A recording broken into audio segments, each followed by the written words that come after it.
So finally US ने trade deal sign किया India के साथ और 50% से 18% के टैरिफ में रिड्यूस करके लेके आए।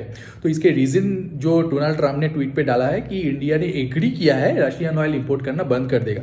तो मेरे को ये रीजन बहुत ही बकवास लगा। Why I am telling you, because international trade depends on lot of factors, right. So एक जन के बोलने से कुछ नहीं होता है। And secondly is that कि international trade majorly depends on two major factors. One is the oil rate of that particular current day and the second one is the transportation cost. दोनों में पॉजिटिव साइड पे है Russia. तो Russia मेरे को कम rate पे, कम discount rate पे मेरे को ऑयल देगा तो डेफिनेटली इंडिया परचेस करेगा।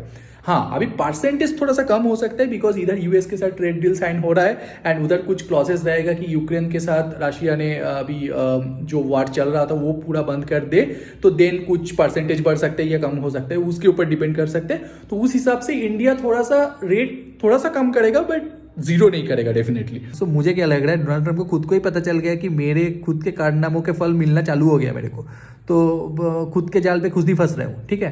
तो बिकॉज वर्ल्ड लीडर्स, सारे वर्ल्ड लीडर्स उसको साइडलाइन ही कर रहे हैं ना, बिकॉज तुम खुद का डेप्ट कम करोगे तो डेप्ट कम करने के चक्कर में तुम दूसरे का हानि पहुंचाओगे, ये कोई मानेगा नहीं। और आप ट्रोनोलॉजिकली समझो चीज़ को कि ब्रेक्सिट का मीटिंग हुआ, इंडिया चाइना शंघाई विजिट किया, उसके बाद रशिया इंडिया विजिट किया, उसके बाद यूरोपियन कंट्रीज इंडिया आया, mothers of all deal sign हुआ, उन लोग ने चाइना गया, चाइना में मीटिंग हुआ है, ठीक है।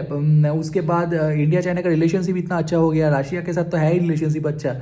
उसके बाद ब्रेक्सिट में इतना बड़ा एक डॉलर को रिप्लेसमेंट का बात चल रहा है। तो ये सारे चीज़ डोनाल्ड ट्रंप को फंसा दिया कि भाई मैं तो फंस गया हूँ। वेनेजुएला रेयर अर्थ मटेरियल के चक्कर में वेनेजुएला को कब्जा कर रहा हूँ, ऑयल रिजर्व बढ़ रहा है तो मेरा भी बहुत फ़ायदा होगा, ये सब सोच के उसने वेनेजुएला कब्जा किया था।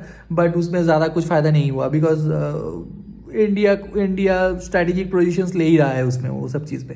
तो मुझे लग रहा है कि डोनाल्ड ट्रंप को समझ में आ गया कि मेरे खुद के जाल में खुद ही फंस रहा हूँ, उसको साइडलाइन कर दिया है। इवन द इंडस्ट्री लीडर्स, मतलब business tycoons also same things they are doing.